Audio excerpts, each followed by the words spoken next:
Buenos días. Me gustaría en esta oportunidad presentar al profesor Andrés Soto.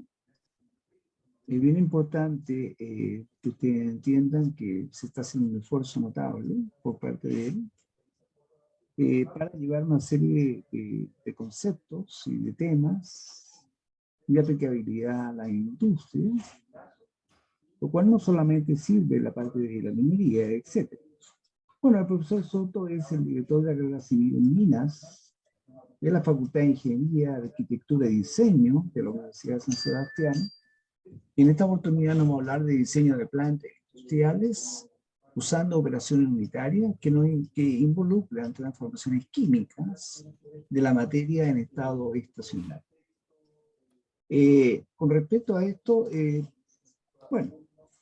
como lo dije en la oportunidad pasada, no necesito presentarlo, y más bien él se va a presentar con lo que él va a decir en esta oportunidad. Yo me voy a mutear para que no haya ruido de mi parte. Entonces, toma todo el tiempo que sea necesario y muchas gracias. Adelante, por favor. Bien. Voy a iniciar entonces este es una continuación de un tema. Yo hice alguna presentación relacionada a transformaciones físicas, operaciones unitarias, ¿no es cierto? Plantas industriales que tienen ese tipo de operaciones unitarias, y ahora es razonable ver transformaciones químicas. ¿Ya? Cuando hablo de transformaciones químicas, no solo estoy pensando en balances de masa, sino que también en balances de energía. Y la presentación que voy a dar ahora tiene las dos componentes. ¿Ya? Hay algunos temas de lenguaje que, que se requieren para entender esto, y para eso voy a introducir una presentación complementaria que también van a poder ubicar. Bien, respecto a este tema, básicamente, ¿cuál es el objetivo? Es resolver problemas relacionados a balances de masa y energía en procesos que involucran reacciones químicas. Hay una breve introducción a reactores químicos, si bien no es el núcleo de la presentación. Hay cursos formales de reactores, pero donde uno estudia la cinética de reacción en estos reactores, entre otras cosas. Pero esto más bien va a lo que es en el proceso, ¿no es cierto? Eh, en una operación, digamos, lo que sería el estado estacionario. Algunas definiciones de- que son importantes cuando uno hace balances son conceptos de conversión, eficiencia y selectividad. ¿Ya? Son distintas maneras de ver eh, cuán bueno o malo es un proceso. Y además algunos problemas relacionados a cálculo, cómo se aplica esto a cálculos donde uno podría enfrentar, ¿no es cierto?, problemas de balances de masa cuando hay reacciones químicas. Evidentemente, para hacer esto se requiere estequiometría, y si uno no recuerda lo que es estequiometría, bueno, tiene que repasarlo para entender esta presentación, ¿ya? Hay algunos conceptos también que vienen de la termoquímica, si uno quiere la termodinámica, y también se requieren para entender sobre todo lo que es los balances de energía. Entonces, eso es más o menos lo que yo voy a conversar ahora. Bien, ¿cuáles son las motivaciones? En general, evidentemente, uno desea diseñar, ¿ya? Uno desea diseñar una planta, y entre otras cosas, el diseño permite calcular el tamaño de una planta y de sus operaciones unitarias, pero también nos permite dimensionar las máquinas y por lo tanto ver algunos servicios que estas plantas pueden requerir, ¿no es cierto? Hay cuentas que uno paga en una casa, la luz y la electricidad. Bueno, en las plantas químicas, en las plantas industriales uno también tiene estos gastos, tiene costos variables asociados. Están los costos fijos, que es tal vez comprar ¿no es cierto?, el equipo, pero tiene costos variables asociados, que es cuando funcionan estas máquinas. ¿Mm? Entre otros gastos que hay, evidentemente, no es una presentación de eso esto, pero es para dar un poco de contexto. ¿Mm? Entonces, efectivamente, uno, ¿qué es lo que requiere hacer? Un balance de masa, de manera de cuantificar cuánta materia o material entra ahí, cuánto se produce, cuánto se fabrica, cuántos desechos hay. Y esto puede realizarse si uno ve operaciones unitarias con transformaciones físicas o transformaciones químicas. En las plantas suelen haber ambas, ¿ya? Suelen haber, por lo general, las dos tipos de operaciones unitarias y eh, uno desearía poder calcular cuando hay transformaciones químicas, bueno, cómo enfrenta el balance. ¿M? Ese balance es necesario realizarlo porque uno cuantifica, ¿ya? Sabe cuánto produce, sabe cuánto insumo requiere para esa producción y adicionalmente, si uno tiene un buen balance de masa, puede establecer un buen balance de energía y por lo tanto podría estimar estos costos variables. Por ejemplo, cuánta electricidad requeriría para hacer esto, cuánto gas, cuánto petróleo, etcétera. ¿Mm? Entonces, eso no se puede dimensionar si uno no tiene claridad aquí. Y por lo tanto es necesario poder establecer balances de energía para luego poder calcular estos costos variables. ¿Mm? Uno debería esto diseñarlo a priori, antes de la operación digamos, en el papel, ¿no? Antes de hacer el primer experimento, si quiere. Porque es mi background, ¿no es cierto?, eh, teórico, es mi cálculo teórico. Uno estima que tiene algún grave error, pero es lo que me permite tirar líneas, saber si es viable, si el proyecto, digamos, que uno está proponiendo. ¿Ya? Bien, eh, cuando uno dice operaciones unitarias que involucran reacciones químicas, la verdad es que hay varias. Las clásicas son las combustiones, eso está en muchos lugares, hay combustiones. Cuando yo digo un reactor químico, la verdad es en la unidad en donde se llevan a cabo estas reacciones químicas. En el reactor se llevan a cabo estas reacciones, ¿no?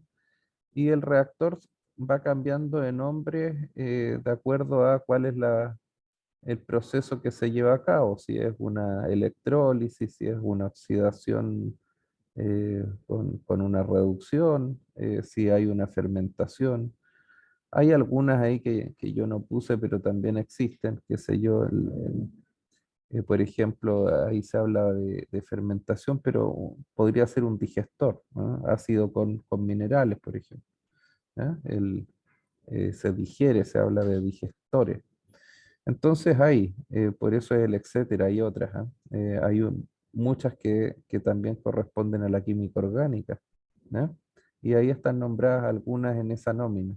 Entonces, eh, tanto en industrias químicas inorgánicas como orgánicas, uno encuentra eh, este tipo de reacciones, ¿no es cierto?, donde es necesario hacer balances y calcular cuánto requiere para producir cierta cantidad de energía o bien cierta cantidad de producto. ¿M? En las explosiones, evidentemente, lo que interesa es la energía, ¿no es cierto? Eh, no siempre el producto de interés es un bien, ¿ah? Puede ser energía. Uno lleva a cabo una reacción en una combustión no porque le interese producir CO2, eh, sí, ¿no es cierto? Lo que le interesa es generar energía. Entonces, por eso va de la mano, ¿ah? Ahí eh, es, es necesario entender eso. ¿Mm? Bien, como una breve introducción nomás, esto en realidad uno lo estudia en termodinámica, ¿ya?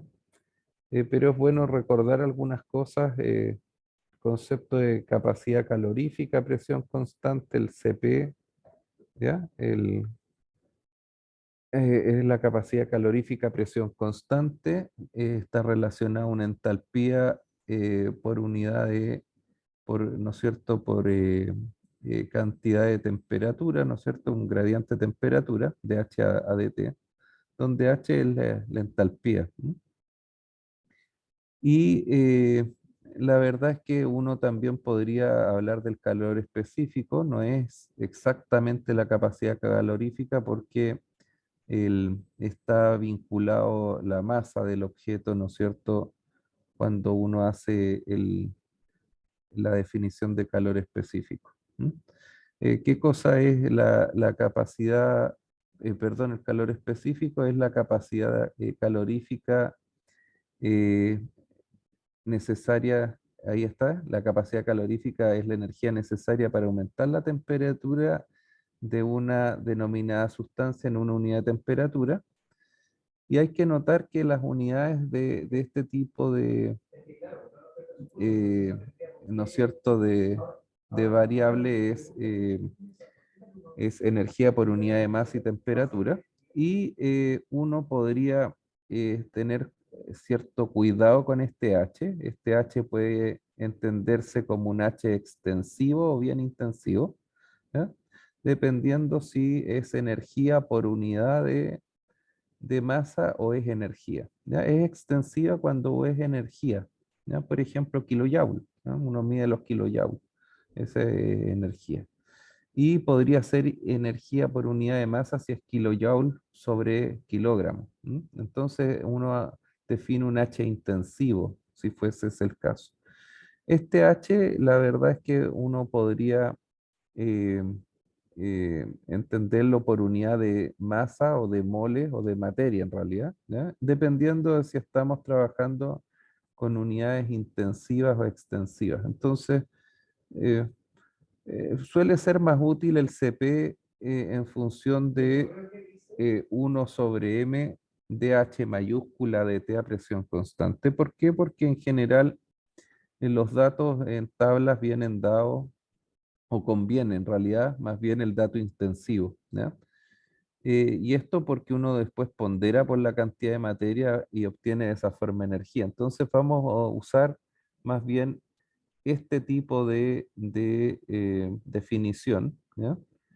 Eh, entendiendo que hay una relación entre variables intensiva y extensiva, ¿no? Que lo da la cantidad de masa.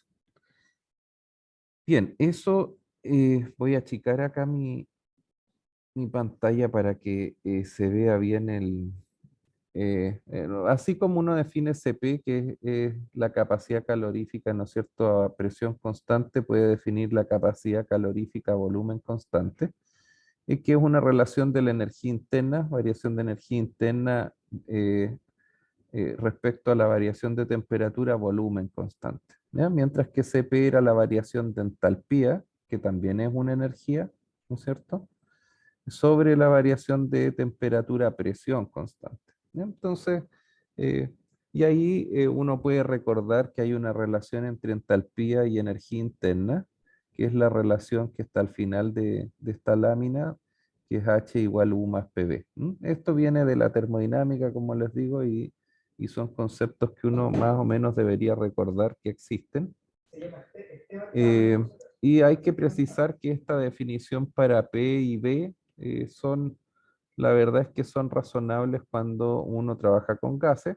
Cuando uno trabaja con sólidos, eh, no afecta mayormente la variación de presión. Uno asume que es incompresible el sólido, entonces eh, no diferencia en un CB o en un CP.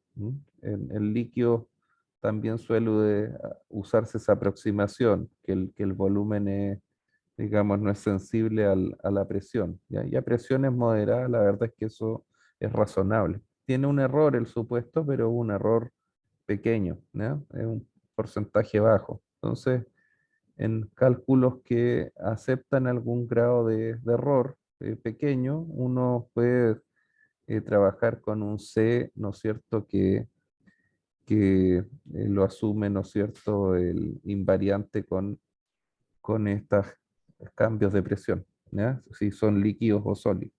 En gases es bueno sí hacer la distinción. Lo otro que hay que recordar es que C, las capacidades caloríficas, en general son funciones de presión y temperatura, dependen de estas cosas, y en particular de la temperatura, ¿ya? Entonces, la- en, en estricto rigor son series de potencias de la temperatura, son funcionales que dependen de T. ¿Ya? En algunos libros se reporta un C promedio, un valor promedio que es el promedio integral, y la verdad es que para entender eso, él simplemente señala que eh, una función es representada por un valor, ¿ya? Que es el valor promedio. ¿Ya? Uno puede entender esto tal vez con más detalle en, haciendo un paréntesis termodinámico.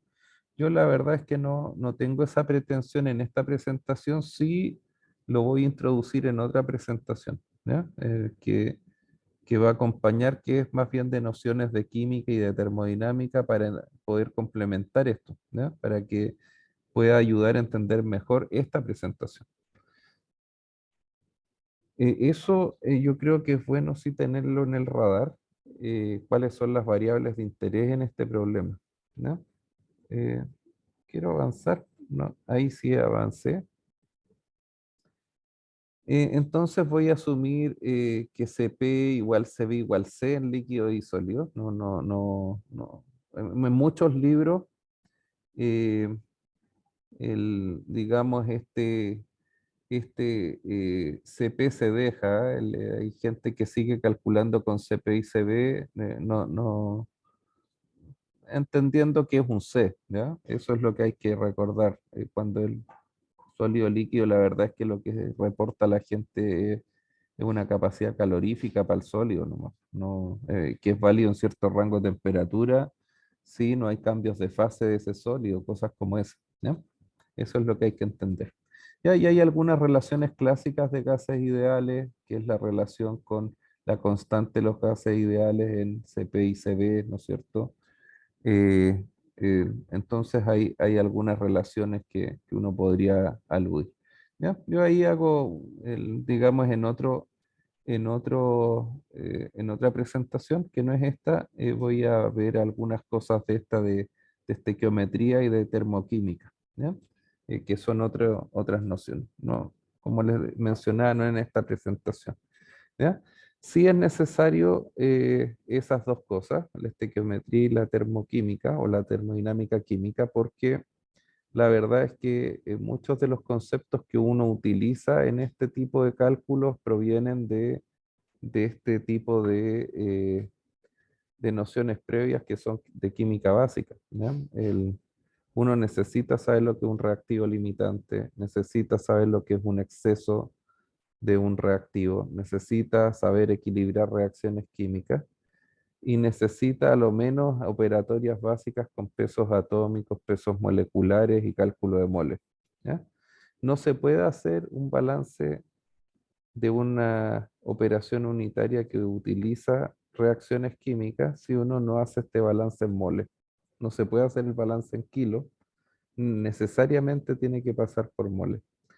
Y esa obligatoriedad obliga, ¿no es cierto?, a que haya un manejo de estos conceptos de la química básica y por lo tanto la estequiometría, si voy a hacer un balance de masa, y por otro lado de la termodinámica química o la termoquímica, que es una forma de abreviar eso, si es que voy a hacer balances de energía, ¿no? Entonces estoy obligado a esos temas y por eso vamos a complementar con una presentación, como les decía, esta presentación, ¿ya? Que, para no salirme tema, digamos, ¿ya? Bien, las reacciones químicas efectivamente dependen de las colisiones que se llevan a cabo entre reactivos y algunas de ellas son efectivas y otras no, ¿ya? No solo basta que colisionen, sino que hay sitios de reacción en las moléculas, por lo tanto importa cómo colisionan, digamos, el, importa además con qué energía, si tienen el umbral de energía necesario, le llaman por ahí la energía de activación, tal vez alguien estudió cinética química y recuerda esos conceptos. Y por lo tanto hay un tema geométrico si uno quiere, de estas moléculas, y por otro lado energético. Y ¿eso qué quiere decir? Que no todas las colisiones entre reactivos dan origen a un producto. Y lo común es que uno, cuando mete en un reactor, ¿no es cierto?, materias primas que pretende que reaccionen, no siempre esa transformación es completa, ¿ya? Eso es lo primero que uno tiene que entender. Es difícil obtener el caso ideal, ¿ya? Es difícil que yo coloque la cantidad exacta de un reactivo que estequiométricamente haya calculado el del segundo reactivo, ¿no es cierto?, que participa, suponiendo que una reacción del tipo A más B da producto, que, que estén en cantidades estequiométricas perfectas, que es el cálculo teórico, que yo los meta en un reactor y que esas cantidades em, reaccionen por completo. No siempre reaccionan por completo, ¿ya? Adicional a eso, no siempre el producto es el producto deseado, sino que pueden ser desechos o pueden ser subproductos. Y por lo tanto, eso, cuando uno estudia este tipo de problemas y quiere hacer balance de masa, tiene que tener en el radar que hay tres posibles, eh, eh, ¿no es cierto?, el bienes que uno puede obtener, po. El bien de interés, que es lo que llamamos el producto; el subproducto, que es un bien vendible, pero que no necesariamente es el que más me interesa, ¿ya? Tal vez porque es de un precio menor, tal vez tiene menos participación de mercado, puede tener diversas razones. Y lo tercero, que es lo más indeseado de todos, es que sean desechos que la verdad es que no tienen un valor comercial, y esa materia prima la estoy perdiendo en función de estos desechos, ¿ya? Adicional a eso, cuando yo tengo combustiones y el bien que quiero producir no es un bien físico, sino que es energía, quiero producir en una combustión, ¿no es cierto?, por ejemplo, energía para mover un automóvil, ¿ya? Estoy quemando diésel, ¿ya? O una parafina, por decir algo, una benzina. Entonces, entonces lo que yo deseo es generar energía con estas reacciones químicas, pero los productos pueden ser, si son hidrocarburos los reactivos, más oxígeno, lo que yo obtengo de producto idealmente CO2 más agua, pero no siempre se obtiene CO2 más agua. Lo usual es que se obtenga CO también en una cantidad importante más agua. Cuando uno obtiene CO, el CO es bastante más tóxico que el CO2. Ese es un primer inconveniente y por eso los autos suelen tener estos convertidores catalíticos. Y en segundo lugar, la reacción es menos eficiente, tiene poder y genera menos energía. Entonces es indeseado. Cuando es una medida de ineficiencia el producir CO también, ¿no?, desde el punto de vista energético. Entonces, esas cosas, ¿no es cierto?, hacen que uno también se cuestione, no solo cuando produce bienes, eh, cuán eficiente es un proceso, sino que también cuando produce energía, cuán eficiente es el proceso, ¿ya? Y por lo tanto, en general hay ciertos conceptos que uno debe definir, que tienen relación con rendimientos, eficiencias de procesos industriales, ¿ya? Y para eso es bueno definir los siguientes conceptos. La conversión. Fíjense que la conversión son los moles o masas de reactivo limitante que reacciona. El reactivo limitante es aquel reactivo que tiene, está en general en menor cantidad, reacciona, ¿no? El que se agota antes, si ustedes quieren, en una reacción, y cuando hay más reactivos, ¿se entiende?, ¿no? No es único. Eh, y eso sobre los moles o masas reactivo limitante alimentados, ¿ya? Eso es la conversión, o sea, es una definición en función del reactivo limitante. ¿Ya? Y ese reactivo limitante, la verdad es cuánto reacciona el reactivo limitante. Eso es una fracción de cuánto reacciona. ¿Ya? Es decir, reacciona todo el reactivo limitante o reacciona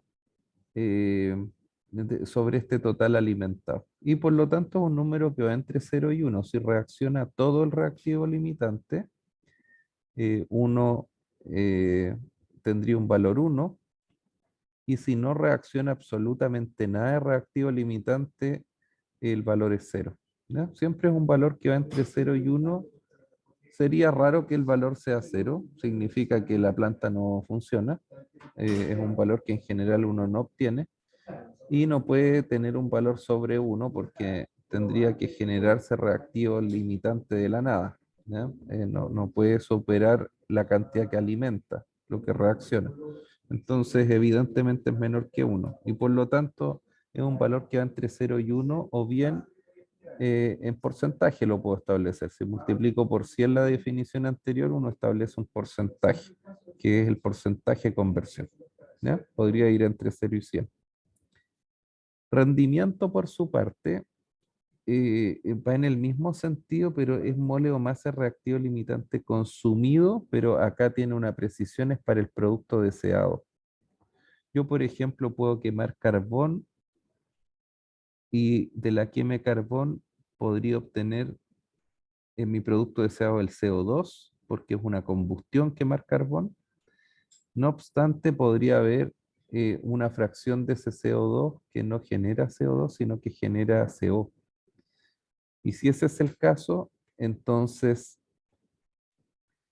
básicamente no todo lo que yo estoy reaccionando eh, lo produzco, ¿no es cierto?, para generar CO2, sino que una fracción también se consume para producir CO. Por lo tanto, el CO, como no es el producto deseado, en general este es un valor menor que alfa, que es en la conversión, y se mueve entre 0 y alfa, no entre 0 y 1. ¿Ya? El rendimiento es más restrictivo porque el caso máximo que tiene es que todo el reactivo limitante se use para producir el producto deseado, lo que usualmente no es así. Hay subproductos, hay desechos. ¿Ya? Y sobre los móles o masa de reactivo limitante alimentado. O sea, tiene el mismo eh, divisor que la conversión, pero el rendimiento es bastante más riguroso, más exigente, porque está evaluando eh, cuánto yo de ese reactivo limitante estoy usando para el producto deseado. ¿Ya? Y selectividad, que es la tercera definición que uno debiese tener a la vista, es el rendimiento sobre la conversión. Se define como los moles o masa reactivo limitante consumido para el producto deseado sobre los moles o masa reactivo limitante que reacciona. Notar que cuando yo quemo carbón, no todo el carbón reacciona, me quedan trozos de carbón a veces en una parrilla si yo hago un asado. No todo se consume. Hay algunos carbones que no entran en contacto con el fuego, con oxígeno. Por experto que sea el parrillero, siempre quedan trocitos de carbón sin reaccionar. Y claramente, cuando yo hago una parrilla, uno considera que el oxígeno que está en el aire es infinito, por lo tanto el reactivo limitante es el carbón. Eso es lo que se me va a acabar. Y yo tengo tres posibilidades: que ese carbón no reaccione, pequeños trozos no entran en la reacción en contacto. Compré 2 kilos, no los 2 kilos. Yo encuentro estos trocitos que quedaron, por ejemplo, sepultados en la ceniza, que no, la ceniza evitó que entraran en contacto con oxígeno, que se quemasen, ¿no? Y por lo tanto no lo puedo reportar como un reactivo que se consumió, ¿no? Si bien compré 2 kilos de carbón, bueno, no se consumen los 2 kilos de carbón. ¿ya? Por lo tanto, no todo se quema, ¿ya? No todo se quema. Y eso tiene que ver con el reactivo limitante que reacciona, ¿ya? Y además, para producir el producto deseado es esta restricción que comenté. Entonces, hay tres tipos de datos, si uno quiere, de cálculos que uno realiza para establecer cuán bueno o malo es el consumo, ¿no es cierto?, de reactivos en una planta. Cuán eficiente, si ustedes quieren, es la planta. Estas tres, conversión, rendimiento y selectividad, son tres variables para medir eficiencia, ¿ya?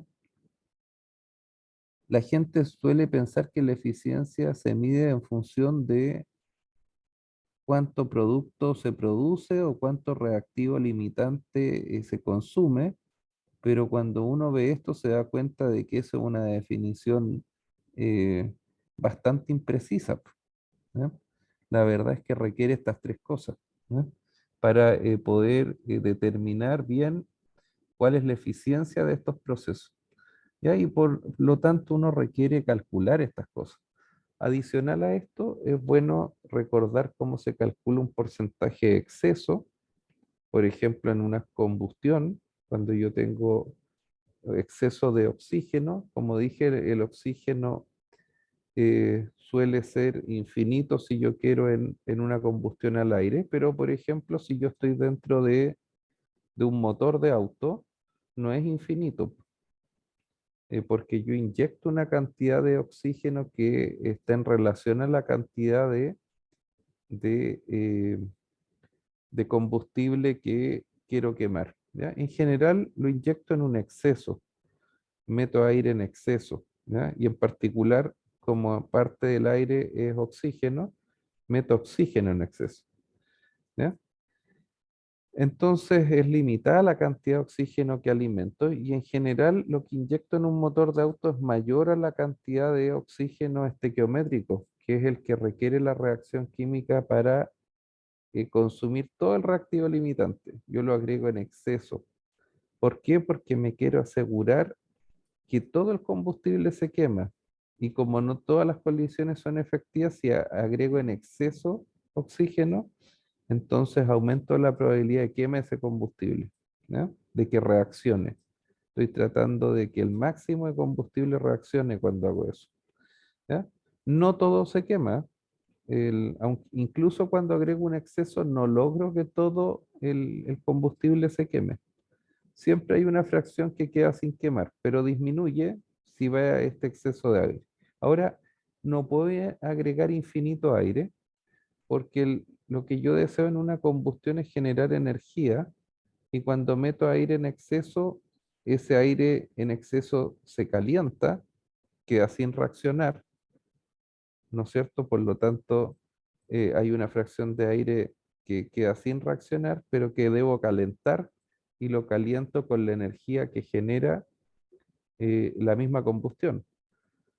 Y además este oxígeno suele ir acompañado de nitrógeno, entonces también tengo que calentar ese nitrógeno que acompaña al oxígeno y por lo tanto la cantidad de energía que puedo generar empieza a ser ineficiente, así que hay un compromiso de tratar de quemar el máximo de combustible con este exceso, pero a su vez que no sea demasiado el exceso para que no pierda mucha energía en calentar en estos gases una vez que se quemó, ¿no es cierto?, el combustible y se calentarían estos gases. Entonces suele ser un porcentaje de exceso que es moderado, ¿ya? De 5%, 2%, 10%, pero no suelen ser cantidades muy, muy altas porque se vuelve energéticamente eh, indeseado, ¿no es cierto?, desde las combustiones. ¿Ya? Entonces, sí es bueno definirlo, porque como lo que yo voy a hacer son balances de masa y energía, necesito estimar exactamente cuánto de gas hay en la salida que voy a calentar, ¿ya? Y eso me da el balance de energía, pues, ¿ya? Así que tengo que ser riguroso en eso. Siempre el exceso uno lo define para una reacción que produce el producto principal y el producto principal en una combustión es aquella reacción que produce CO2. Así que eso es lo que uno debiese tener en el radar. ¿Cómo lo defino? En función de un CO2 estequiométrico. O sea, lo calculo pensando en la reacción estequiométrica de combustible que produce CO2. En función de eso lo calculo. Aunque el resultado del experimento, cuando yo hago la quema del combustible, genere CO2 y CO y otras cosas, es pensando en que va a producir CO2, o sea, el caso ideal. ¿Ya? Para esa va esta definición. Bien, cuando uno realiza los balances de masa del sistema, recién ahí puede hacer los balances de energía. ¿Ya? Y los balances de energía los puede establecer calculando la entalpía total de entrada y la entalpía total de salida del reactor, pensando que hay un balance de energía. O sea, lo que entra igual a lo que sale. ¿Ya? Por eso está en estado estacionario. Si hubiese acumulación de materia o pérdida de materia dentro de estos reactores, evidentemente que eso no se da porque la materia es un portador de entalpía, es un portador de energía.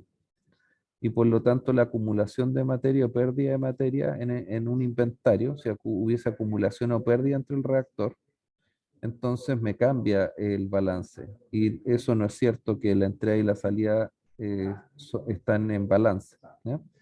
Entonces, lo que uno calcula acá es el caso en que sí están en balance y no hay ni acumulación ni pérdida de materia. ¿Ya? Está en estado estacionario. De lo contrario, el cálculo tiene imprecisiones. Tiene que estimar la acumulación o la pérdida. ¿Ya? Uno suele calcular a presión atmosférica si es que no se indica lo contrario. Muchos reactores son abiertos a la atmósfera y por lo tanto uno suele usar este cálculo de entalpías a presión atmosférica. ¿Ya? Y uno podría utilizar incluso la ley de Hess para hacer algunas estimaciones de energéticas si requiere. ¿Ya? Y acá, bueno, es otro paréntesis llamando a conceptos básicos de química que es la ley de Hess. Entonces, eh, hay que, hay que refrescar eso. ¿Ya? Y como les decía, pues, yo voy a dar una presentación en la cual hago alusión a estas definiciones, leyes que pueden estar olvidadas, ¿ya? Pero no va a estar en esta presentación. Bien. Eh, en general, el problema indica que, que uno debe calentar, ¿no es cierto?, gases en la salida. Cuando yo genero una combustión se calientan estos gases de salida y suponiendo que es ideal, que es adiabático el recipiente, que no hay pérdidas de calor por las paredes, una pregunta interesante es cuál es la máxima temperatura que podría alcanzar un combustible en su quema. Y eso la verdad es que es calculable. ¿Ya? ¿Por qué es interesante? Porque uno podría proponer para un proceso quemar con gas, quemar con diésel, quemar con parafina, o usar otro combustible. Y la verdad es que tiene una temperatura máxima que puede alcanzar esa quema. No es, y no siempre es la misma.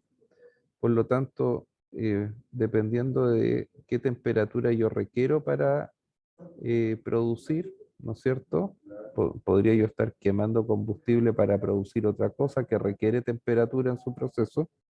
Yo tengo que estimar esa temperatura máxima, que es lo que uno llama la temperatura llama adiabática, ¿ya? Que es el caso ideal. Es la máxima temperatura que yo podría alcanzar si es que la quema es estequiométrica y si es que el producto generado es solo CO2. Es muy ideal, pero me da un máximo teórico, ¿ya? Y por lo tanto tengo que entender que el máximo teórico es razonable calcularlo porque me daría la máxima temperatura que podría alcanzar la quema, ¿ya? Bien, entonces uno se da cuenta que a veces el objetivo es generar energía en las combustiones, más que el producto que es el CO2. CO2 uno lo calcula porque tiene que hacerse cargo de lo que produce, que en este caso son contaminantes, ¿no es cierto? CO2 es lo más comentado cuando uno habla de calentamiento global como un gas indeseado. Bueno, en las reacciones químicas es el gas deseado del punto de vista de producción de energía, ¿no? Eh, y es bastante mejor que el CO. ¿No? Entonces uno quiere producir CO2 en las quemas de combustible. ¿Ya? Bien. Y en general uno habla de si y hace distinciones, si uno requiere liberar energía o consumir energía. ¿Ya? En general las reacciones de combustión son todas exergónicas, liberan energía.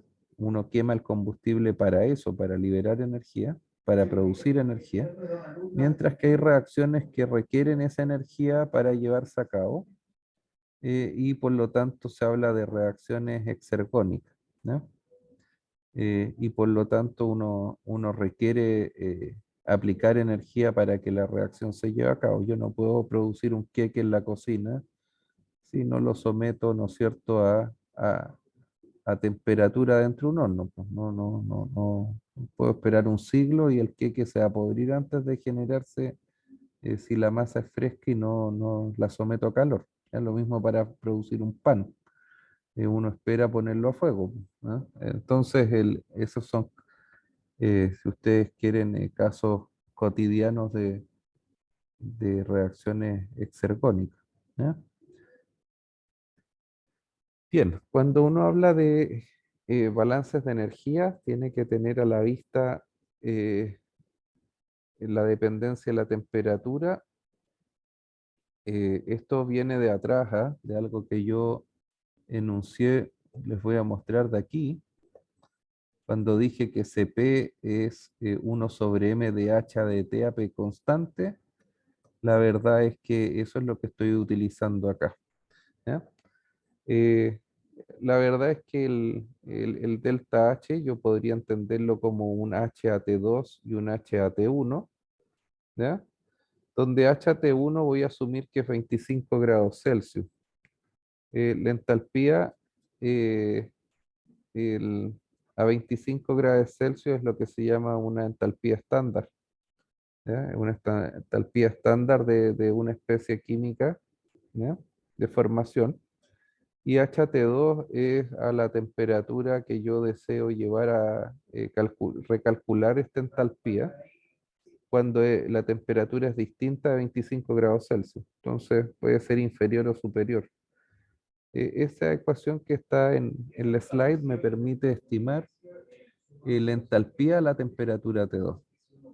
La entalpía de formación estándar, el HF0, es un dato que uno conoce, está reportado. Y en general, para todas las especies químicas, ese valor uno lo obtiene tabulado. Mientras que no existe el dato HT2, pero sí lo puede calcular uno y lo puede estimar usando esta ecuación. ¿Ya? Y para eso requiere saber simplemente la entalpía de formación estándar, el HF0, y necesita saber a qué temperatura quiere llevar esa especie. Por lo tanto, cuál sería su entalpía a esa temperatura. Y es la energía que tiene en ese estado, la entalpía en el estado a esa temperatura. Ya estamos asumiendo que la presión es constante, por eso usamos Cp. ¿Ya? Recuerden que en gases uno usa Cp de T, en sólidos y en líquido uno debería usar C, ¿ya? Pero ¿se acuerdan? Les mencionaba yo que la presión en líquidos y en sólidos uno acepta este error, asume que es incompresible la especie, que no tiene mayores fluctuaciones. ¿Ya? Eh, Eso que está ahí, yo puedo estimarlo, puse una H minúscula, ¿ya? Podría ser H mayúscula si pondero por masa, ¿ya? Entonces MH, recuerden que da una H mayúscula, así que eso que está ahí yo lo puedo ponderar por masa y me da energía por unidad de energía pura si es por masa, y como está en este instante desplegado, el dato que me da es energía por unidad de masa, ¿ya? Energía sobre masa. Eso estaría calculando ahí, ¿ya? La energía por unidad de masa. Entonces, básicamente, ¿qué es lo que uno hace? Genera la integral. Suele ser CP de t una serie de potencias de la forma CP de t es un A más BT más CT cuadrado. Así que uno podría, donde A, B y C son parámetros que dependen de la especie en un rango de temperatura que es razonable, que en este caso está entre 25 grados y T2, o sea, ambas temperaturas pertenecen al rango de temperaturas donde se estableció esa serie de potencias, ¿ya?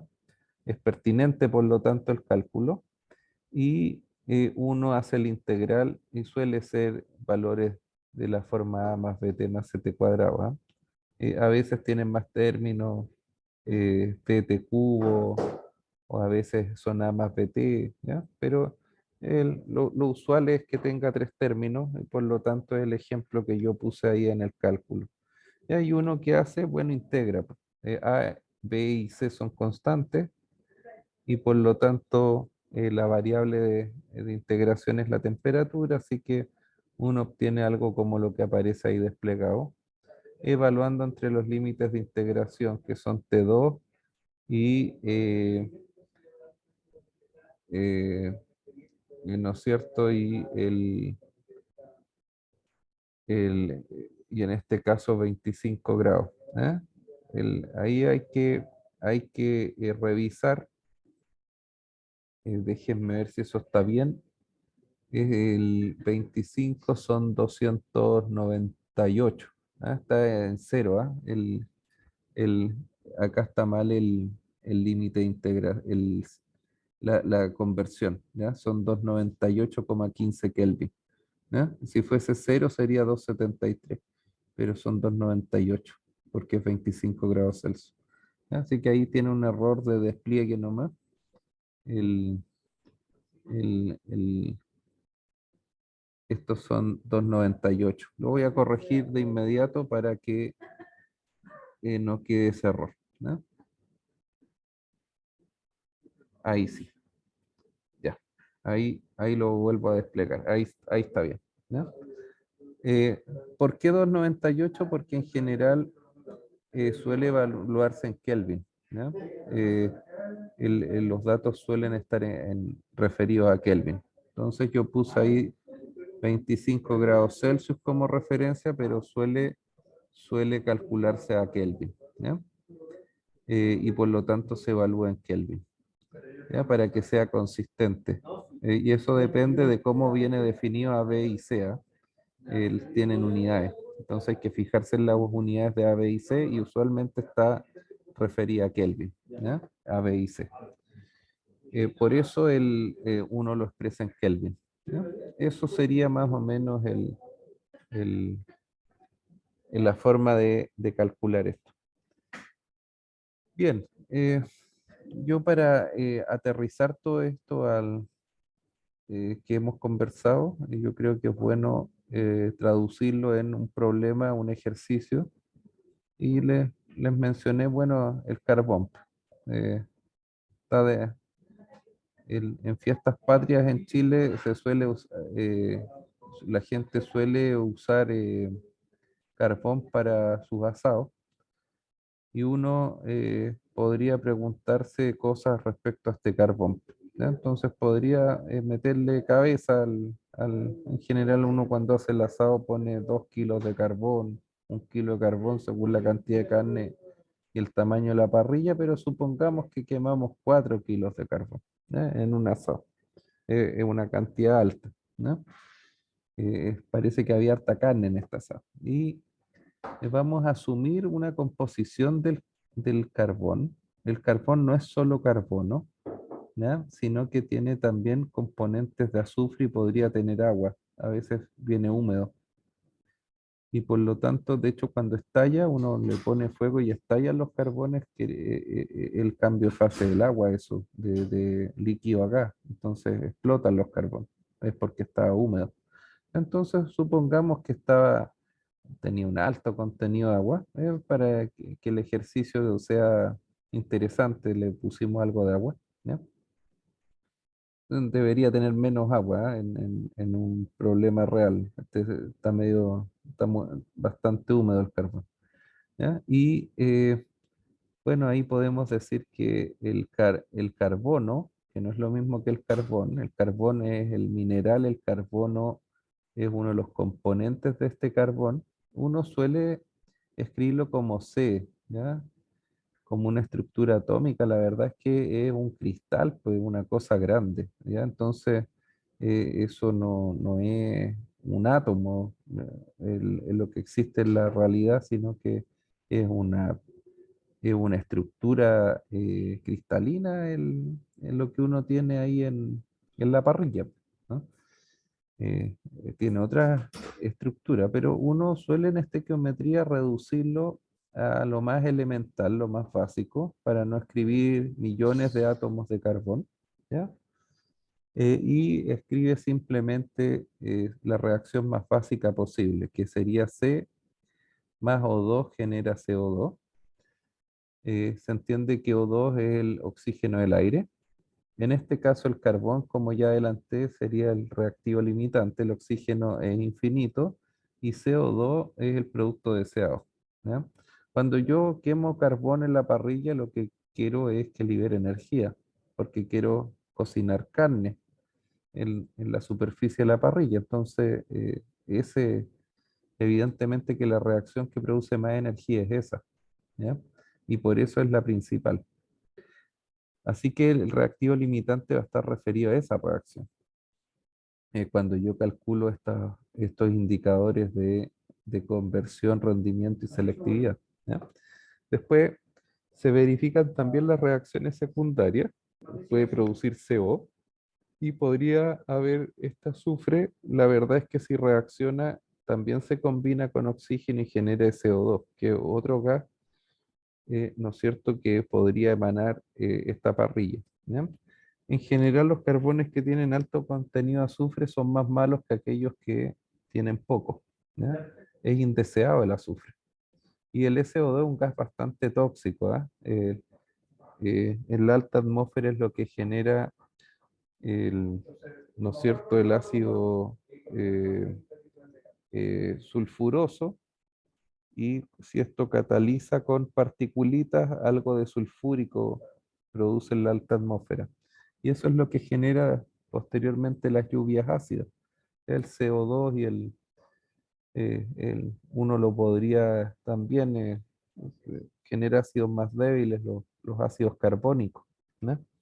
Que son ácidos que también uno en la alta atmósfera podría decir que podría haber algo de eso, pero en general el SO2 es bastante más malo, ¿ya? El CO2 uno suele atribuirlo al calentamiento global, y el CO es un gas tóxico, muy tóxico, que es muy afín a la hemoglobina en la sangre, genera carboxiemoglobina y es mucho más afín que el oxígeno. Entonces es bastante malo producirlo porque es muy tóxico en la respiración del ser humano, ¿no?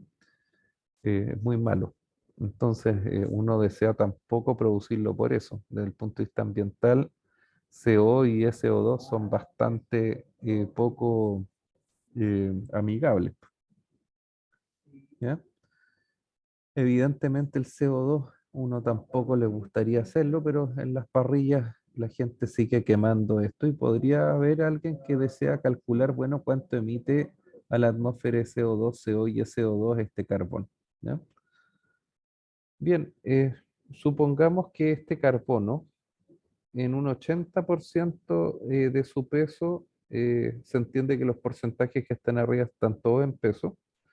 Supongan que un 80% en peso de este carbono reacciona por la reacción principal y un 20% por la reacción secundaria, o sea, genera CO. Si reacciona el carbono, un 80% produce CO2 y un 20% produce CO, ¿no? Si reaccionase todo, o sea, todo lo que reacciona tiene eso. Evidentemente, el problema me dice que cuando la gente terminó el asado y miró la parrilla, encontró 150 gramos de carbón, eh, ¿no es cierto? Eh, de carbono, perdón, ¿ya? 150 gramos de carbono encontró, pero no encontró azufre, ¿ya? Supongamos que el azufre que prácticamente todo se consumió, ¿ya? Es difícil eso, uno esperaría que en el carbón haya algo de azufre, pero por simplicidad del problema supongamos que todo el azufre se quemó, ¿no? ¿Ya? Todo el agua se evapora en este proceso, o sea, no quedó agua, el calor removió todo el agua, ¿ya? Entonces, quedó algo de carbono, pero no quedó nada de azufre y de agua. Eso dice este enunciado, ¿ya? Uno podría cambiar el enunciado si quiere más precisión en la quema y ponerle otras condiciones, ¿ya? Pero supongamos que es así. Entonces, básicamente pedimos calcular los, ¿no es cierto?, los rendimientos de este problema,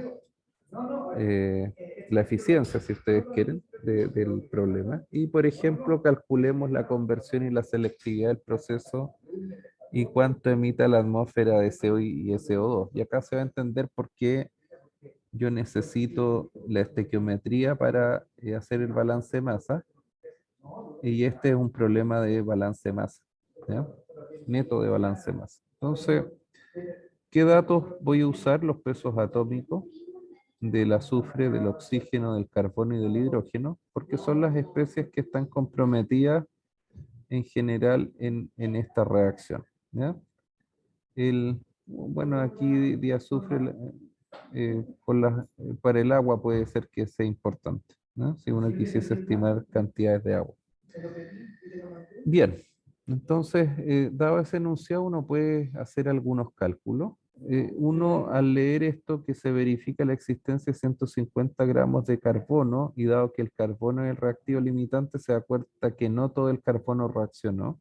De los 4 kilos hubo sobra, por lo tanto se combustionaron 4 kilos menos 150 gramos. Eso es lo combustionado. No se combustionaron los 4.000 gramos de carbón, sino que se combustionó menos, ¿ya? Y noten que esto es carbono y esto es carbón, ¿ya? Entonces hay que calcular, dado estos porcentajes de composición, cuánto es carbono, cuánto es azufre y cuánto es agua. Y evidentemente lo que es carbono es 4 kilos por 0,96, ¿ya? Esa es la cantidad de carbono que hay en el carbón. 0,02 por 4 en kilos es la cantidad de azufre que hay en el carbón, y 0,02 por 4 es la cantidad de agua que había en el carbón. Entonces son los primeros cálculos que uno hace. ¿Cuánto es la cantidad de reactivo? Y uno ahí separa lo que es carbono, de azufre y de agua. Es el primer cálculo que uno podría hacer, ¿ya? El azufre es lo mismo que el carbón, también es una molécula, es S8, no es su estado, no es ese, digamos, no es un átomo en la naturaleza, pero uno suele reducirlo a su expresión más básica cuando escribe la reacción S más O2 da SO2, está haciendo una reacción que abrevia eso, ¿ah? Digamos, del punto de vista matemático de la estequiometría no genera problemas en el cálculo, ¿ya? Bien, si uno ve cuánto se consume de carbono, es 4.000 por 0,96, que es lo que hay de carbono en los reactivos, menos lo que no reaccionó, que son 150 gramos, ¿ya? Eso es lo que hay de carbono, y cuánto de ese carbono se consume por la reacción principal, que es para producir CO2, el 80%, por lo tanto esa cantidad se pondera por 0,8, y cuánto se consume por la reacción secundaria para producir CO, 20%, así que por 0,2 gramos. ¿Ya? Y de esa manera yo tengo cuantificado cuánto carbono se consume por la reacción principal, que es para producir CO2, cuánto carbono se consume para producir CO y cuánto carbono no reacciona. ¿Ya? Cuánto carbono no reacciona, que eran 150 gramos. Bien, para la reacción principal, yo tengo, si hago este cálculo, tengo 2.952 gramos que se consumen para producir CO2. Y si lo divido en 12 gramos por mol, que es el peso atómico del carbono, está aproximado, ¿ah? No es exacto 12, pero uno suele usar el valor 12. ¿Ya? En la tabla periódica uno busca este numerito, ¿ya? Peso atómico. Entonces me da del orden de 246 moles de carbono si yo lo llevo a moles esta cantidad de masa de carbono. Así que 246 moles de carbono son los que se combustionan por la reacción principal. Tan solo 61,5 moles de carbono se combustionan para producir CO y 150 gramos no se consumieron. ¿Ya? Como no se consumieron, yo no tengo para qué establecer esa cantidad en moles, porque la verdad es que no van a reaccionarse. Y yo calculo los moles para poder establecer en la reacción química eh, cuánto producto genera. ¿Ya? Así que lo que me interesa son cuánto es traducible a CO2 y cuánto es traducible a CO. Bien, ¿cuánto se consume de azufre? 4.000 kilos eran, así que, perdón, 4 kilos que son 4.000 gramos por el 2%, por 0,02. Eso corresponde a azufre. Eso dan 80 gramos y el peso molecular del SO2, perdón, del azufre de S, podemos revisar el peso atómico, perdón, del azufre son 32 gramos por mol. ¿Ya? Así que lo divido en 32 para saber los moles de azufre que tengo. Son 2,5 moles de azufre.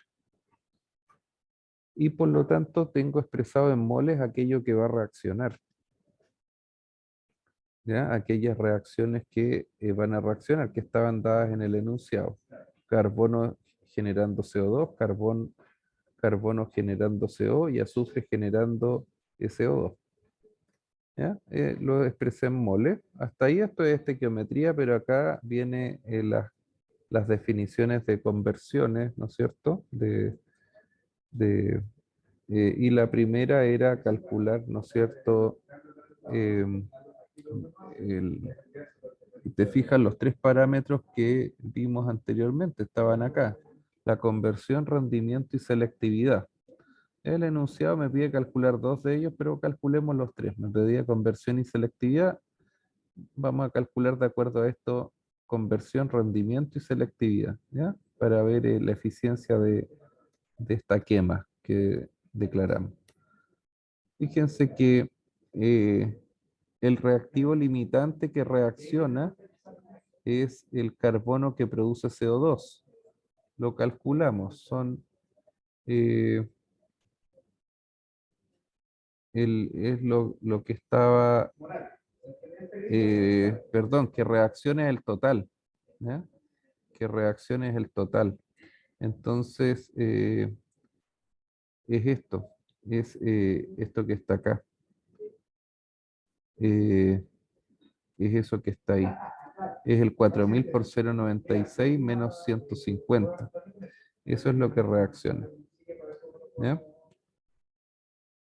Así que son 3.690 sobre la masa de reactivo limitante alimentado, y lo que se alimentó es 4.000 por 0,96.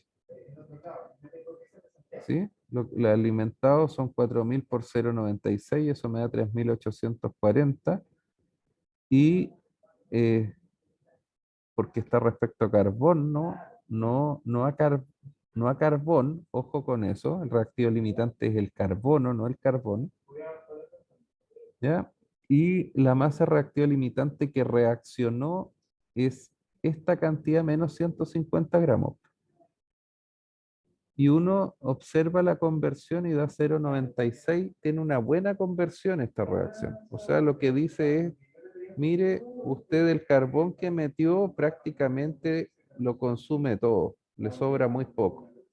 Es bastante bueno si uno analiza eso. Pero si uno va al rendimiento, que es la masa de reactivo limitante consumido para producto deseado, eso lo calculamos acá, y eran 2.952 gramos para producir el producto deseado. El producto deseado, el CO2. No son, no son 3.690, que es el total que reacciona, sino que solo 2.952 gramos de estos 3.690 reaccionaron para producir el producto deseado. Y eso sobre el total reactivo limitante alimentado, que es la fracción de carbono que había en el carbón. Y eso me da 0,77.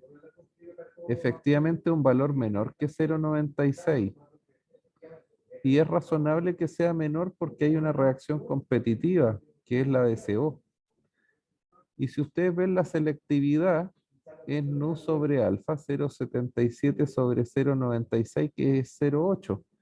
Y la verdad es que la selectividad me la estaba dando el enunciado. Me decía que el 80% va por la reacción principal y un 20% por la reacción secundaria.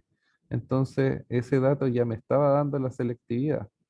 Pero si uno aplica las ecuaciones, perdón, acá está, le da este 0,8, el 80%. ¿Ya? Esa es la selectividad del proceso. Dice, el proceso por la reacción 1 es selectivo en un 80%. ¿No? Hay un 20% que responde a otras reacciones, dice eso. ¿No? Bien, y por lo tanto uno ahí tiene una lectura bastante más fina de lo que es el rendimiento, ¿no es cierto? Si uno quiere lo que son los parámetros de eficiencia de este proceso establecidos como conversión, rendimiento y selectividad. ¿Ya? Noten que yo para lograr esto he calculado en kilos, no en moles. Estoy hablando en masa en general. ¿Ya? Podría hacerlo en moles, ¿ah? Porque pondero arriba y abajo por peso atómicos o molecular y la verdad es que va a ser invariante el problema. ¿Ya? Lo calculo en masa o en mole, el resultado va a ser el mismo. Ahora, para determinar los gramos de emitidos de CO, acá necesito la estequiometría y necesito, ¿no es cierto? Necesito los cálculos que hice acá. Si quiero ver la cantidad de CO, yo consumí 61,5 moles de C para producir CO. Así que la receta de cocina es la reacción química. Me da las cantidades, pero es una receta de cocina que viene en moles, no en kilos. Y por lo tanto me dice que un mol de CO es a medio mol de oxígeno y genera un mol de CO. Por lo tanto, si yo pondero por 61,5, que es la cantidad de moles de CO que tengo, son los que va a reaccionar. Perdón, esto está mal escrito. ¿Ah? Debería decir, está mal escrita la reacción. Tiene que ser de C.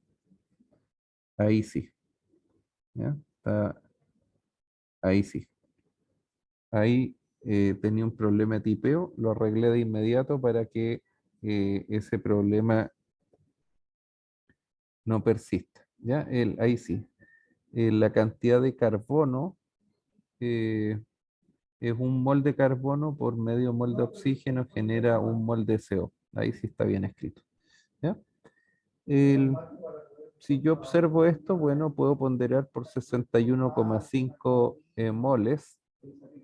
Eh, Esto es como decir, para hacer un queque yo requiero no sé, pues, 1 kilo de harina y medio huevo, por decir algo. Bueno, para hacer 61,5 queques necesito 61,5 kilos de harina y 61,5 partido en 2 huevos. La verdad es que no tiene ninguna cosa tan especial la estequiometría, ¿ya? Es bastante simple de entender, y es simplemente relaciones de proporcionalidad, ¿ya? Dado que conozco la reacción química de interés. Fíjense que como el enunciado me decía que todo reaccionaba, o sea, me dijo lo que reacciona es esto, bueno, todo reacciona. No tengo nada que pensar acá. Y por lo tanto, sé que genero 61,5 moles de CO. Eso es lo que genera esta reacción. Bien, pues el peso molecular de la molécula de CO, eso sí es una molécula, son 12 gramos por mol de carbono, 16 gramos aproximadamente, 15,99, 16 gramos de oxígeno. La suma da 28 gramos por mol, así que 61,5 moles por 28 gramos por mol me da 1722 gramos de CO. Así que se emiten 1,7 kilos de CO en este asado. Y si uno hace lo propio con el azufre, el cálculo nos había dado, si ustedes ven acá, que se generaban, ¿dónde estaba esto? Eh, lo perdí el cálculo, por aquí está, aquí está. Era 4.000 por 0,02 gramos, eso daba 80 gramos partido en 32, 2,5 moles de azufre, y por lo tanto los 2,5 moles de azufre están en relación 1 es a 1 es a 1, así que 2,5 moles de azufre es a 2,5 moles de O2 y genera 2,5 moles de CO2. ¿Ya? Y en lo propio, el SO2, ¿cuál es el peso molecular? Generé 2,5 moles de CO2 y por su peso molecular me va a dar cuántos gramos de CO2 produje en esta combustión. Y me da 160 gramos de CO2 producido. Entonces tengo la cantidad de gramos que se producen de CO2. Yo así podría calcular los gramos de CO2, la cantidad de agua que evaporé y puedo hacer todos los cálculos que quiera. ¿Ya? En general, en el problema me pedían los gramos emitidos de CO y SO2, o sea, de estas cosas que se consideran tóxicas, ¿ya? Digamos, muy indeseables. Entonces uno calcula ahí cuánto se genera en gramos, libera la atmósfera como gases de estos dos gases indeseables, ¿ya?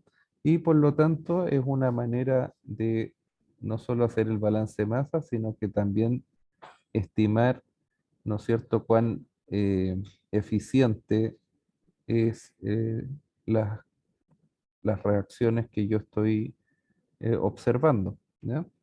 Yo puedo definir esto para combustiones o para cualquier otro tipo de reacción, ¿no? No es propio de las combustiones, ¿no? ¿Ya? Entonces, con una misma lógica uno podría hacer otros cálculos. Acá uno podría usar algo que tenga, ¿no es cierto?, eh, aire, ¿ya? Un combustible, por ejemplo, que utiliza aire, es otro caso para una combustión, ¿ya? Pero el, es un segundo tipo de ejercicio donde yo podría mostrar cómo opera cuando el aire, ¿no es cierto?, tiene cierta estequiometría. ¿Mm? Y uno, por ejemplo, podría decir que conoce la composición del gas de salida. Entonces, es una reacción como esto, ¿ya? Dice, hay carbono de entrada, ceniza, hay otras cosas eh, aparte, que no sé lo que es, ¿ya? Esa es la alimentación. Esto lo meto con un flujo 2 de aire.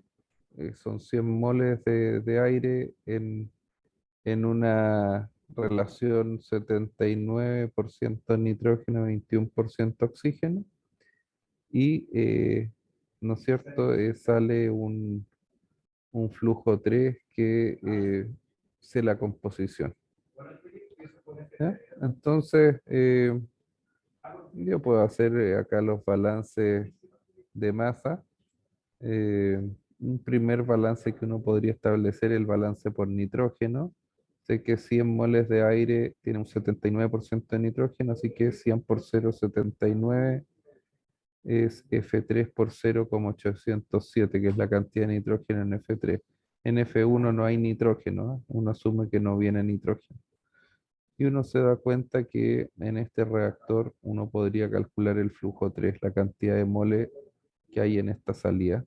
F3, haciendo un balance el inerte, el nitrógeno no reacciona.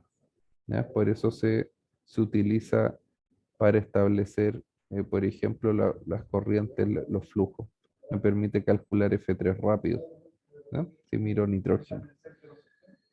Bien, esos son algunos, si uno quiere, formas de resolver problemas que sean más rápidos. A mí mi interés era mostrarles esto en este problema. No obstante, que uno puede calcular flujos rápidos si sigue al inerte. Si hay una especie inerte, es aquella que no reacciona en el reactor, entonces es fácil, como no reacciona, establecer los balances de las líneas, ¿ya? Si esto fuese 100 moles, bueno, ¿cuánto es F3? Si F1 no tiene nitrógeno, ¿ya? Y permite un cálculo rápido, ¿ya? Y en general el nitrógeno se asocia al aire, al comburente, no al combustible. Bien, acá hay algunas cosas que yo doy de indicación para calcular el problema anterior. La lógica del problema es el mismo que resolvimos antes, ¿ah? Lo interesante, lo nuevo era esto, la composición de nitrógeno en el aire, ¿ya? Y uno puede llegar a las mismas cosas, calcular conversión, eficiencia y selectividad, ¿ya? Yo simplemente no voy a hacer un hincapié en ese problema, porque es más de lo mismo. ¿M? Es más de lo mismo que viene el problema anterior. Eh, este problema es distinto, porque en este problema voy a tener un reactor de metano que reacciona por generando CO2 y CO. No está equilibrada. Lo primero que uno tiene que hacer en una reacción no equilibrada es equilibrarla. Lo doy no equilibrado para hacer notar eso, ¿ya? No puedes trabajar eh, este tipo de problemas sin balancear ecuaciones y por lo tanto requieres la estequiometría para saber equilibrar ecuaciones si quieres calcular bien. De lo contrario, calculas todo malo. Bien, y en este problema, la verdad es que es un problema de balance de energía, ¿ya? Entonces, se van a dar cuenta que es un problema más largo porque tengo que hacer el balance de masa y una vez que tenga el balance de masa puedo hacer el balance de energía, ¿ya? Ese es un poco el- la intención de esto. Y suelen ser problemas largos. eh, Básicamente, como les mencionaba, es la quema de metano, puede generar CO2 o CO, y uno tiene algunos datos adicionales. Uno dice, sabe más o menos cuánto metano va por la reacción 1 y cuánto va por la reacción 2. Eso en una planta uno suele saberlo, ¿ah? Porque puede medir, puede hacer experimentos y medir la composición de salida, ¿ya? Eh, Uno sabe, por ejemplo, la temperatura de entrada de los gases y sabe la temperatura de salida de los gases, por ejemplo, ¿ya? Podría conocer eso.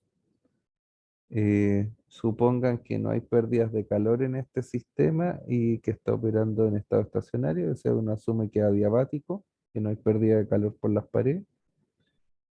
Y la idea es determinar la cantidad de agua en moles que puede calentarse. eh, eh, eh, Dice ahí está mal escrito, de 25 a 70 grados, utilizando todo el calor disponible de las reacciones anteriores, ¿ya? Por cada 100 moles de metano alimentado. Entonces quiero calentar agua y quiero saber cuánta agua podría calentar con el calor de esta combustión. Ese es un poco el problema que queremos establecer, dado que se quema de esta forma. Un 75% del metano produce CO2 y un 25% produce CO. Ambas reacciones generan calor, pero calores distintos, ¿ya? Cantidades distintas de calor. No son equivalentes en la quema ambas reacciones, ¿ya? Y uno conoce las entalpías de formación eh, a 25 grados Celsius del oxígeno, el nitrógeno, el metano, el CO, el CO2, el agua líquida. Y le inventé valores, ¿ah? 0, 0, A, B, C y D, ¿ya? Son datos, lo puse algebraico para no calcular tanto por un tema de tiempo, ¿ya? Pero la verdad es que esos son datos que están reportados.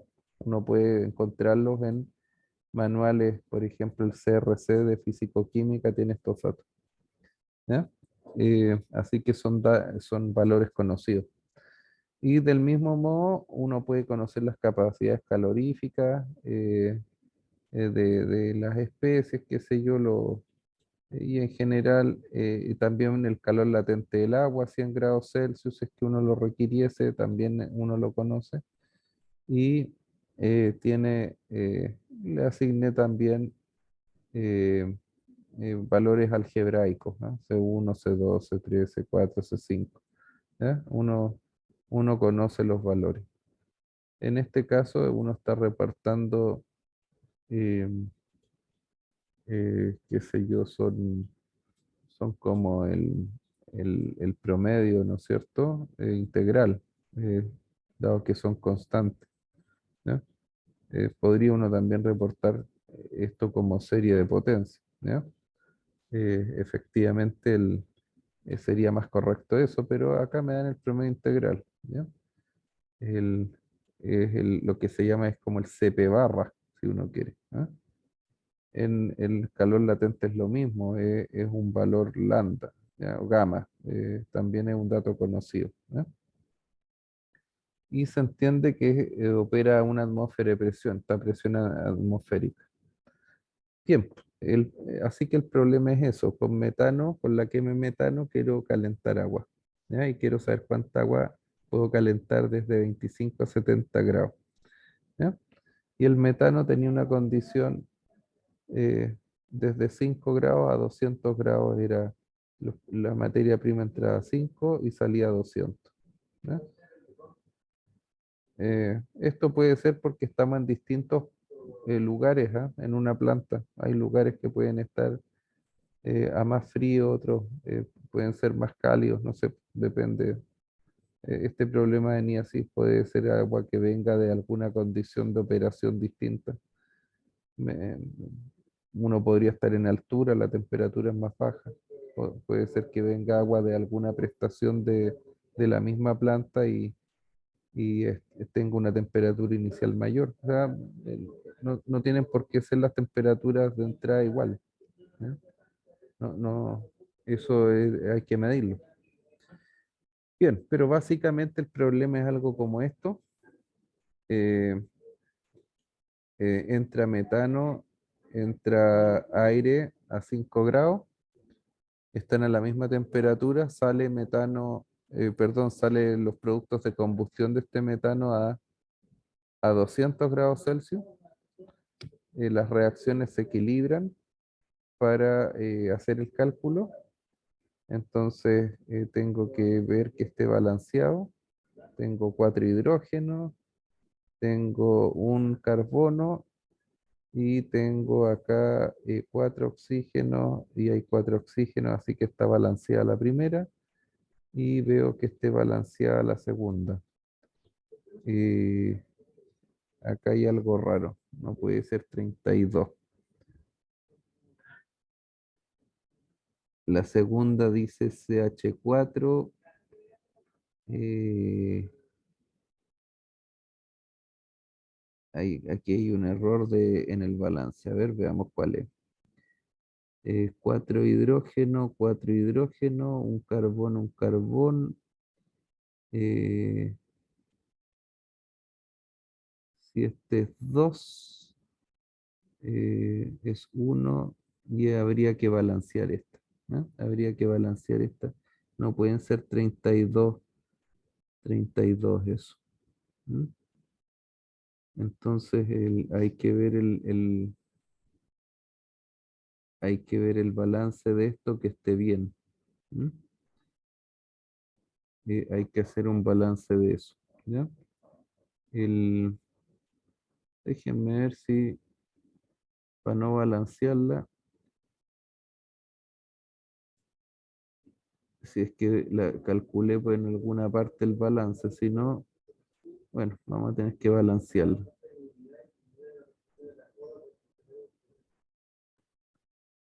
Eh, Bien, los carbonos están balanceados, los hidrógenos también, acá lo que no está balanceado son los oxígenos. Si este tiene un oxígeno y este tiene, son 3 medios. ¿Ah? Este dato no era 32 sino que 3 partido en 2 faltaba la división. Eh, Ahí sí, entonces sería 2 son 3. Y como es O2, este son 3 medios tiene que ser. ¿Ya? Ahí sí está bien tipiado. Ya, ahí está bien tipiado eso. Ya. Entonces tienen que estar las dos reacciones balanceadas. Tengo que asegurarme de eso, si no, no puedo calcular. ¿Ya? Y dado eso, lo primero que tengo que hacer es el balance de masa. Entonces, básicamente, eh, por ejemplo, me voy a dar en este problema que está aquí, una base de cálculo de 100 moles, ¿ya? Para F1, porque no me da base de cálculo, así que por 100 moles de alimentación de metano, voy a ver qué pasa. Y si hay 100 moles de alimentación y todo reacciona, que es lo que me dice acá, todo reacciona, el metano es puro además, así que el 79%, perdón, se alimenta en exceso 40% del aire, ya, son los datos que voy a usar allá, y acá dice que hay un 25 que va por la reacción 2 y un 75 por la reacción 1, ¿ya? Entonces, de estas dos reacciones, el 75 es para producir CO2 y el 25 para producir CO. ¿Ya? Y por lo tanto uso la estequiometría anterior, que es la que está allá abajo. CH4 más 2O2 genera CO2 más 2 de agua. Y lo pondero 75 veces. Así que son 75 CH4 más 2 por 75 genera 75 de CO2 más 2 por 75 de agua. Y la segunda reacción la pondero por 25 moles. ¿Ya? Entonces 25 veces metano, 25 por 3 medios, son 75 medios O2, genera 25 de CO y 50 de agua, que es lo que estaría acá. ¿Ya? Es la ponderación de eso. Bien, el oxígeno alimentado tiene un exceso de 0,4, dice un 40%. Tiene mucho exceso, ¿eh? Es alto el exceso y la composición del aire es esta. Y el oxígeno va en un 40% exceso. Así que el oxígeno alimentado es el O2 teórico, pero por 1 más 0,4. Así que el O2 alimentado es eh, el... Acá dice, bueno, pensando en 100 moles de metano para producir CO2, ¿no es cierto? Son del orden de 1,4, ¿no es cierto? Y, eh, y el oxígeno alimentado. Mm. Entonces son dos veces. ¿Ah? Uno alimenta el doble, 2 o 2. ¿Sí? Si hay 100 moles de metano, es el doble de oxígeno. Así que, y por lo tanto, si esto era 100, estos son 200 y por 1,4. ¿Ah? Por eso es 200 por 1,4. ¿Ya? Y eso me da el 280 moles de oxígeno alimentado. De esto, el 21 F2, ¿no es cierto? Que hay que recordar que F2 tiene nitrógeno y oxígeno. El 21% de F2 es oxígeno. Así que F2 por 0,21 son 280 moles. Así que F2 es 1333 moles. Y como el 79% de F2 es nitrógeno, entonces 1333 por 0,79 son los moles de nitrógeno que hay. Por lo tanto, calculé los moles de oxígeno y los moles de nitrógeno en la línea F2 y cuánto hay de F2. ¿Ya? Que es la suma de los dos en cantidad de moles. ¿Ya? Los moles totales, si uno quiere. Bien. ¿Cuánto hay en la salida? Entonces, F3 es la salida. Uno ya tiene caracterizado F1 y F2 y quiere saber F3. Y tiene que leer en el enunciado qué datos me dan para la salida. Entonces, hay que ver si hay alguna condición de salida. Y dice que sale a 200 grados. Por lo visto no había nada en la salida acumulado, no hay absolutamente nada. Es lo que se produce la quema nomás. ¿Ya? De esta quema eh, hay que ver, ¿no es cierto?, el cuánto se va generando. De oxígeno dijimos que había 280 moles que se alimentaron. Ese era con exceso. Pero ¿cuánto se quemó de oxígeno? Por la reacción 1 se quemaron 150 moles, ¿no es cierto? Y por la reacción 2 se quemaron 75,2 moles. Perdón, 75 medios moles. Así que la cantidad de oxígeno que sale del reactor es lo que entró con exceso menos lo que se consumió. Y lo que se consumió menos 150 menos 75 medios. Así que salen 92,5 moles de oxígeno en la salida. De nitrógeno sale lo mismo que tenía la línea F2, porque es un inerte. El F2 no reacciona, así que los moles que entraron son los mismos moles que salen. Y salieron 1053,3 moles de N2 porque eso es lo que entra. Así que sale eso, 1053,3 moles de inerte. De CO2, ¿cuánto sale? Lo que se produce, 75 moles de CO2. De CO que sale 25 moles de CO. ¿Y cuánto sale de agua? 200 moles. 150 más 50. Por lo tanto, esta es la composición de salidas. Eso es lo que sale del reactor. Y es un balance de masa hecho en moles.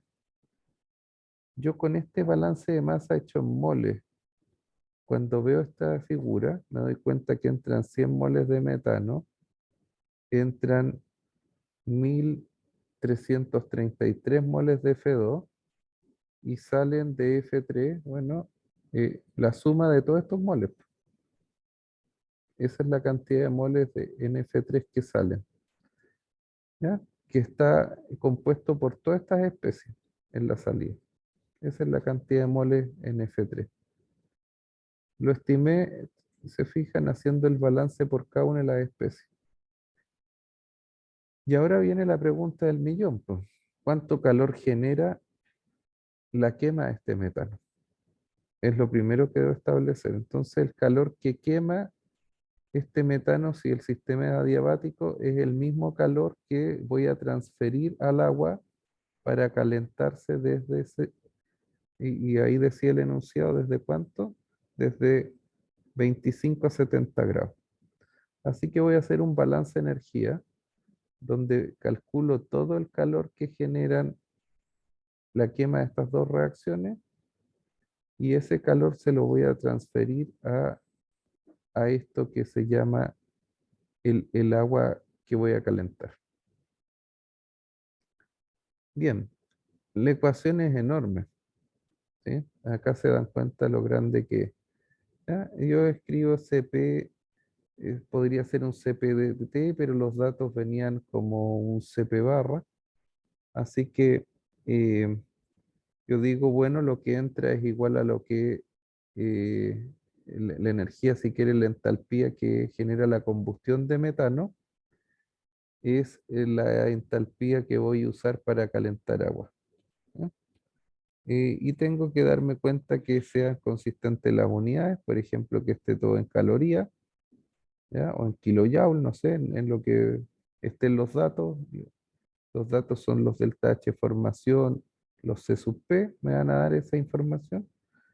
¿Ya? Y tengo que ser consistente nomás con las unidades, ¿ya?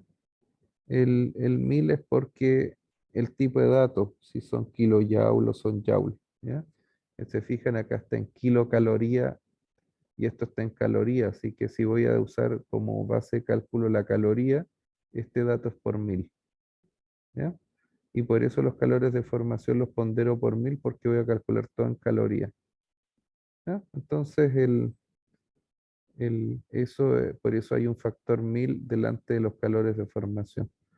Bien, lo que yo estoy diciendo acá es que la energía que entra, perdón, de salida de los productos, de cada uno de los productos ponderados, la energía de las entalpías que tienen a 200 grados Celsius, que son las salidas, es la entalpía de cada una de las especies, del oxígeno, la entalpía del nitrógeno, la entalpía del CO2, la entalpía del CO, la entalpía del agua, ¿sí? Todas estas entalpías de salida, si yo les quito las entalpías de la alimentación, que están a otra temperatura, 5 grados, ¿ya? Esta es la entalpía a 5 grados del metano, la entalpía a 5 grados del oxígeno y la entalpía a 5 grados del nitrógeno. Esto que está aquí es el calor de reacción. El calor de reacción, o sea, es la energía que en caloría que puede transferir la quema de estos combustibles, ¿ya? Y que las absorbería el agua. Y eh, el, la energía que absorbería el agua es esto, ¿no es cierto? Y ponderado evidentemente por la masa de agua. Habría que poner acá el M, que es la masa del agua. ¿Mm? Entonces, básicamente un balance de entalpía entre reactivos y productos. ¿Ya? Acá está la masa del agua estimada. ¿Ya? Entonces, me dice que delta H2 en calorías es la masa de agua, que es la masa a estimar, yendo desde 25 hasta 70 y lo mismo. Eh, la energía que requiero eh, para tener el agua a 70 grados, ¿no es cierto? Elevándola desde 25, esta es la energía que requeriría. eh, por lo tanto yo puedo hacer la estimación con este balance, igualar delta H2 es menos delta H1, o sea, la energía de la reacción de la quema de metano se iguala, porque es adiabático, a la energía que se requiere para calentar agua. ¿Ya? Y evidentemente signo menos, porque uno libera y el otro absorbe. y eso permitiría despejar los moles de agua que se requieren. ¿Ya? Para entender esta expresión, yo voy a hacer una clase adicional donde se establece cómo se calculan estos balances de energía, cómo se establece la matemática de qué es un calor de reacción. Son conceptos termodinámicos, ¿ah? Es básicamente química, si uno quiere, termodinámica química, el cómo se utiliza el cálculo de entalpía. El corazón de esto no es otra cosa que eh, CP de delta T para calcular la variación de entalpía entre dos temperaturas y el calor de energía de formación estándar de cada una de las especies, más su incremento en temperatura para calcular la entalpía a la temperatura de cálculo. ¿Ya? Y básicamente lo que hacemos es eso, es la energía en la entrada ponderada por la cantidad de moles, ¿no es cierto? Es como la energía por unidad de mol ponderada por la cantidad de moles de metano que se queman, la energía que tenían oxígeno y nitrógeno por unidad de mol ponderada por la cantidad de moles que se quema o que ingrese cada uno a esa temperatura, y eso es lo que entra en energía, y lo que sale en energía es la energía de los productos. La energía de cada una de estas especies a 200 grados Celsius ponderado por energía por unidad de kilo en cada caso y ponderado por la cantidad que hay de cada una de las especies. Esta energía de productos menos la energía de los reactivos es lo que la energía de esto y esto, de F1 y F2, digamos, es la energía que va a tener la reacción. Es lo que entrega esta reacción. Y esa energía de reacción es lo que va a recibir el agua. ¿Ya? Es lo que recibe el agua. Bueno, ahí está calculado todo. ¿Ya? Es más o menos como acá cómo se calcula este delta H1, a qué es igual. ¿Ya? A qué es igual delta H1, que es la energía de la reacción de quema del metano, y acá está delta H2, que es la energía que habría que suministrarle al agua para que se eleve desde 25 hasta 70 grados. ¿Ya? Y de esa igualdad se despejan los moles de H2O. O sea, es como calcular dos problemas. Un problema es el calor de reacción de la quema de metano en sus dos variantes, quemándolo para formar CO2 y CO, está todo incorporado aquí, ¿eh? Y, eh, y otra cosa distinta es que esa energía se le entrega al agua para calentar su temperatura. Y esto básicamente, si uno quiere, es lo que pasa en la cocina de una casa cuando usted hierve una tetera o calienta el agua en una tetera. Tiene una cantidad de agua dentro de la tetera y quema una cantidad de combustible, ¿no es cierto? Que es en ese caso el gas de la línea de cocina, no sé lo que use, ¿ya? Pero uno de los gases de interés es el metano, ¿ya? Eh, no es puro necesariamente, acompaña otras cosas que dan olor, por ejemplo, ¿ya? Pero se parece mucho a esto, y uno podría estimar cuánta energía se traduce, ¿no es cierto?, a calentar esa agua. En la cocina no es ideal, po, no es adiabático. Uno calienta el metal de la tetera y hay pérdidas por radiación, ¿no es cierto?, por conducción de calor, o sea, hay pérdidas en el proceso. Este es el mejor de los casos cuando no hay pérdida. Pero si uno quiere, se parece bastante. Incluso hay pérdida ahí por convección, ¿no? El aire también se calienta si uno pone las manos alrededor de la llama que genera la cocina, genera algo de calor, ¿ya? Aire caliente y que se calienta en torno a la llama. Así que tiene tres pérdidas de calor posible ahí.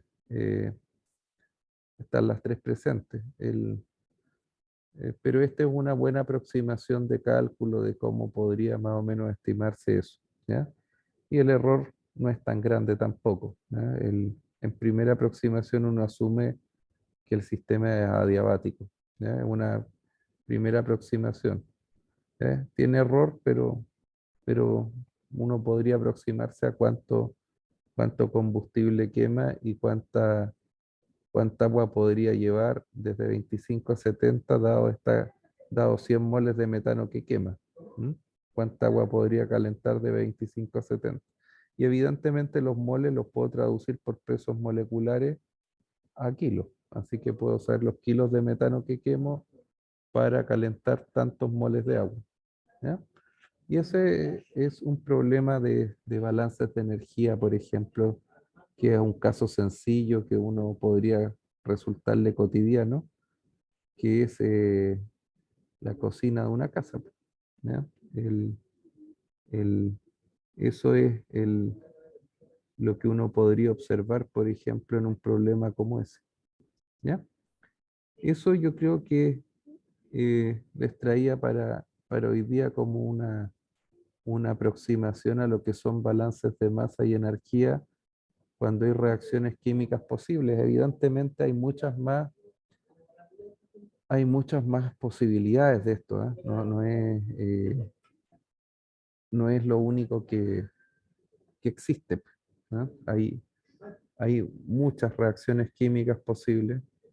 En minería están las calcinaciones, ¿no es cierto? Hay una serie de operaciones que, sobre todo en las plantas metalúrgicas, que tienen este tipo de cosas. Hay intercambiadores de calor, hay cosas en que uno requiere este tipo de balances de energético. ¿Mm? Eso es, profesor Acevedo.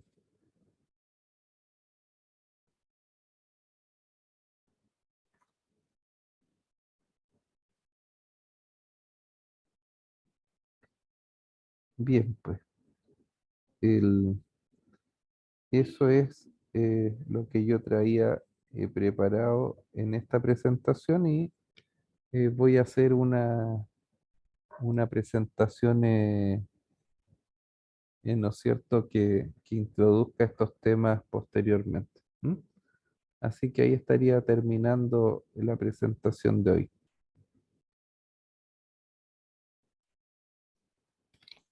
Escucho, ¿ah? Sí, es que terminé.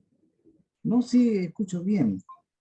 Bueno, está bastante bien, ¿ah? Quedó bastante clara ¿Aló? la presentación. ¿Escuchas bien o no? ¿Aló? ¿Aló? ¿Escuchas bien? ¿Me escucha o no?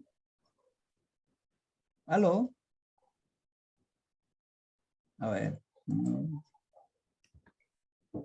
¿Aló? Ahí sí, ¿me escucha? Perfecto.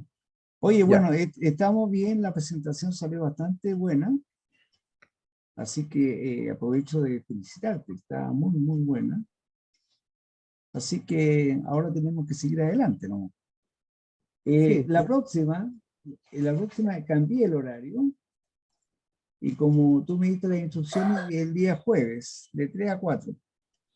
sí. Yo esa presentación voy a hablar algo de estequiometría, porque en esta presentación yo utilicé estequiometría, utilicé, ¿no es cierto?, conceptos de la termoquímica.